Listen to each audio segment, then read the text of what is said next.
All right. Okay. So yeah, we'll do some review. Okay. All right. Okay. Right. Okay. So here again, also ADJ.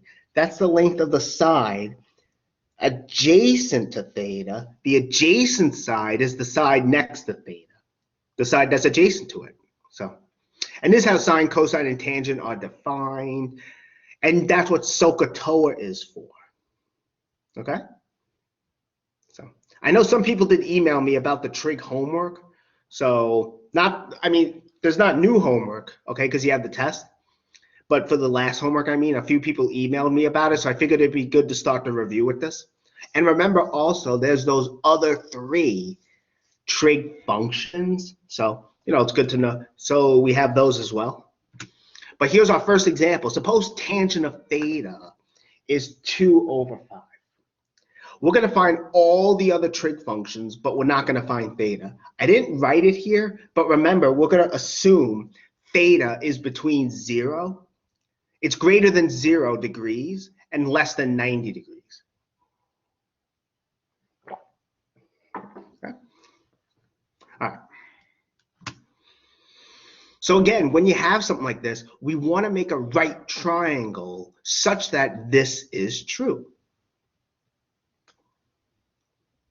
And also, we know that tangent of theta is opposite over adjacent.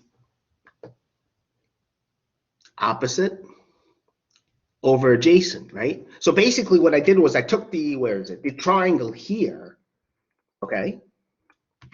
And I copied it over here. And we know tangent of theta is opposite over adjacent. Here we're assuming that tangent of theta is 2/5. Okay? Okay, so if we want this right triangle, if we want this equation to hold for this right triangle, right? We can make the opposite side of length 2 and the adjacent side of length 5. That's what we can do. In other words, we can have this triangle here. And you can see that tangent of theta, opposite over adjacent, is 2/5, right? In other words, we would have this equation here. And we want this equation to hold, is what we're saying. And this can happen if we allow, one way this can happen is we can allow opposite to be 2 and adjacent to be 5. Okay, normally if you have 2 fractions equal to each other, when you cross multiply, that's how the equality is preserved. In other words, opposite normally doesn't have to be 2 and adjacent doesn't have to be 5, but we can say here, well, let's just suppose opposite is 2 and adjacent's 5.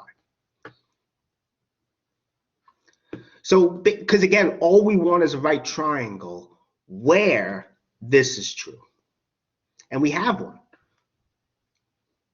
But remember, we don't know what the hypotenuse is, right? So I'm calling that x. You could leave it as hype if you want, but we don't have to, okay? But how are we going to get x, though? Pythagorean's theorem, right? We have a right triangle. We have a right triangle, right? So we know that 5 squared plus 2 squared must equal x squared. Or in other words, x squared must equal 2 squared plus 5 squared. Okay? So we can use this to figure out what x is. 2 squared plus 5 squared equals x squared. So from here, we can get x, right? Because x squared is 4 plus 5 plus 25, which is 29. So x squared is 29. So x is the square root of 29. And this you're not able to simplify, mostly because 29 is a prime number. In other words, its only factors are 1 and itself. But this is what our right triangle looks like. Okay, now let me ask this.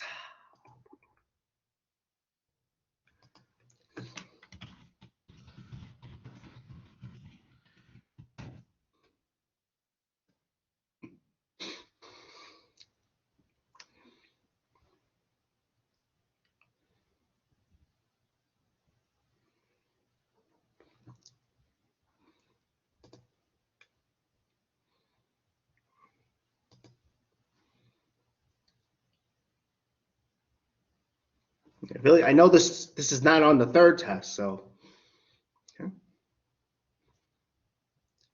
All right, I just wanted to make sure that everyone understood this. Most people, it seems like most people are. All right. Okay. All right, let's keep going then. Yeah. Oh, come on. Okay, PowerPoint says it's not responding. Let me just wait. Ah, there we go. All right. So now that we have all the sides, we can easily get all the trig functions. It's just unfolding the definitions essentially. Although I guess well, I'll get to that shortly. For sine of theta, right? That's opposite divided by hypotenuse. Opposite divided by hypotenuse. Well, the opposite side has length 2. The hypotenuse is length radical 29. So we get, this is our sine of theta.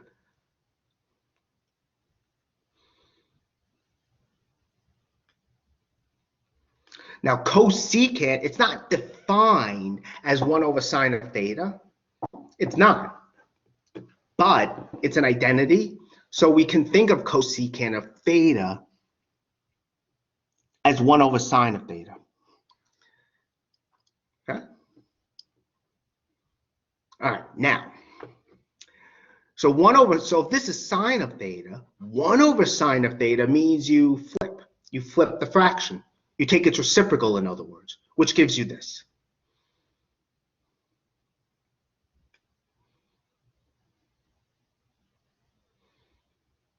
Okay.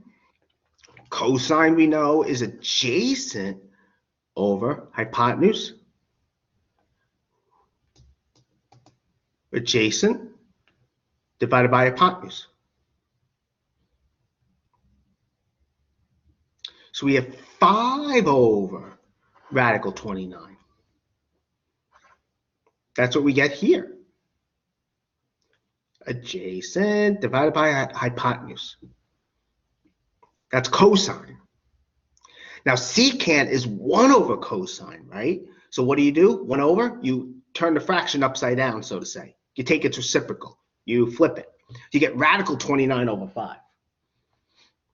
And finally, tangent, well, we already know tangent is 2 over 5. 2 over 5. 1 over, cotangent, which is 1 over tangent, right? You flip tangent, you get 5 over 2. That's what we get here. 5 over 2. So this is our trig function. These are the trig functions, as you can see. All right. Any questions on this?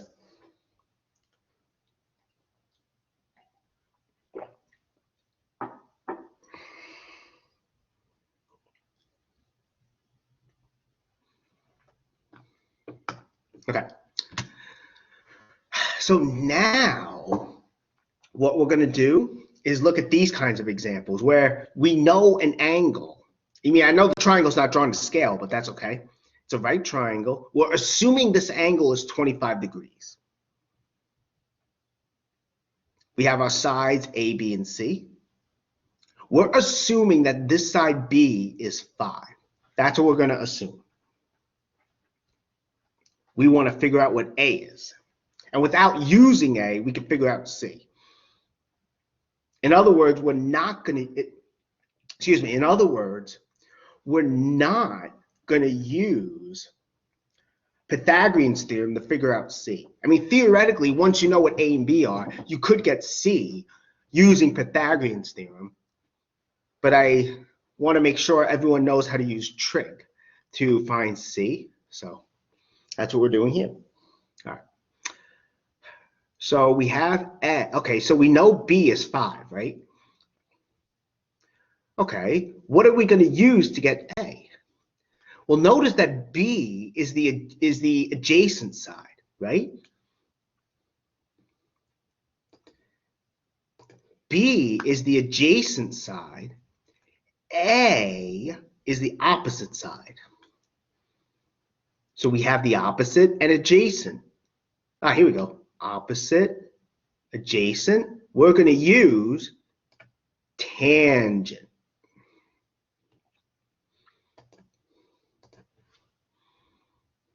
We're going to use tangent to find A. Okay, right? We want the opposite side, but we know the adjacent side. We want the tangent function. We're going to use that, excuse me. Okay, that's great. That's great. Now, tangent of 25 degrees, right? That's going to be the opposite side divided by the adjacent side. Opposite, adjacent. Opposite, adjacent. So in other words, tangent of 25 degrees is A divided by B. Now B is 5, so we get this actually. No, excuse me, we get this. How do we get A? Well, here it's actually not that bad. You just have to cross multiply by 5. You know, you want to get A. So we do that. Cross multiply by 5. As you can see.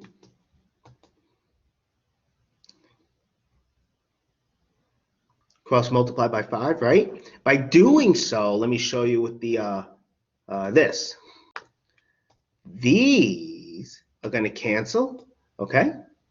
The 5s cancel. And we get tangent of 25 degrees times 5 equals A. That's what we get here.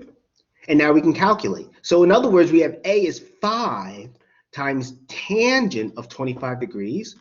And tangent of 25 degrees, you can use a calculator for. Okay? Make sure you're in degree mode, okay? You know, if you're in radian mode, you're not going to get the right answer. And again, I'll tell you how many decimal places to round to. I rounded to 4. So here I use, looks like what did I use? 8, no, not 8. 9 decimal places. I mean, you don't have to use that much, but I would definitely use as many as you can.